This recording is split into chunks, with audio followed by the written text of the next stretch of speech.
Дорогие друзья, гражданский долг – это не только защищать с оружием в руках нашу отчизну, но и также проявить гражданскую активность, гражданский долг и прийти 18 марта на выборы и сделать свой выбор за будущее нашей страны.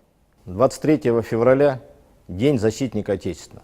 Для нас, для ветеранов боевых действий, это особый праздник. В этот день мы встречаемся, вспоминаем погибших ребят, которые с честью исполнили свой долг в Афганистане, Чечне, в Сирии, в других локальных конфликтах. В этот день особенно хочется поклониться ветеранам Великой Отечественной войны, которые защитили и отстояли нашу Родину, нашу отчизну.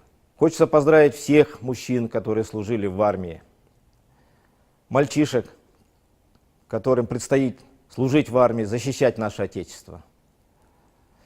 Пожелать всего хорошего, крепкого здоровья. С праздником вас, друзья!